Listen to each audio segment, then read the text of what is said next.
Assalamualaikum warahmatullahi wabarakatuh. Perkenalkan, kami dari kelompok 5 akan mempresentasikan mengenai penyakit stunting. Saya Adis Dewi Elianti sebagai pemateri 1. Saya Cindy Trilianti sebagai pemateri 2. Saya Erin Salimatul Akidah sebagai pemateri 3. Saya Siti Yuliawati sebagai pemateri 4. Selamat menyaksikan. Pengertian stunting. Stunting adalah gangguan pertumbuhan yang terjadi pada anak-anak di bawah 5 tahun dan memiliki dampak terhadap pertumbuhan fisik mereka. Stunting adalah kondisi yang ditandai dengan kurangnya tinggi badan anak apabila dibandingkan dengan anak-anak seusianya. Angka kejadian stunting. Penyebab utama dari stunting adalah malnutrisi pada ibu hamil dan kurangnya asupan nutrisi selama masa pertumbuhan anak. Banyak yang tidak menyadari bahwa tinggi pendeknya anak bisa menjadi tanda adanya masalah gizi kronis. Menurut WHO, suatu negara dikatakan memiliki masalah stunting bila kasusnya mencapai angka di atas 20%.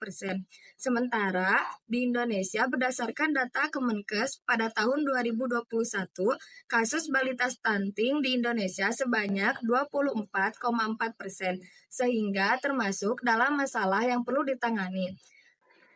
Berdasarkan survei status gizi Indonesia, prevalensi stunting nasional pada tahun 2022 sebesar 21,6%. Untuk mencapai target 14%, maka pemerintah menargetkan untuk dapat menurunkan prevalensi. Penyebab stunting. Yang pertama, kurangnya asupan gizi pada ibu selama hamil. Yang kedua, kebutuhan nutrisi anak tidak tercukupi.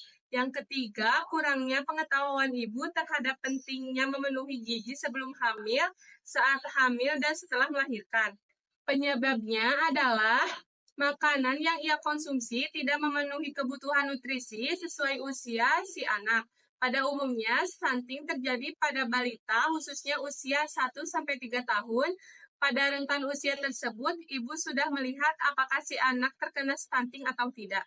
Gejala dan tanda. Yang pertama, pertumbuhan melambat. Seorang anak bisa dikatakan pertumbuhannya melambat jika tinggi badannya tidak sesuai dengan seusianya. Hal ini disebabkan oleh pertumbuhan tulang anak yang tertunda. Yang kedua, keterlambatan perkembangan kognitif.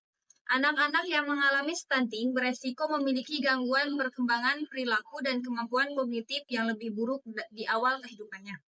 Yang ketiga, pertumbuhan gigi terlambat.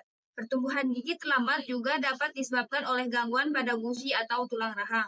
Yang keempat, berat badan kurang, dan yang terakhir, mudah terserang penyakit. Pencegahan stunting.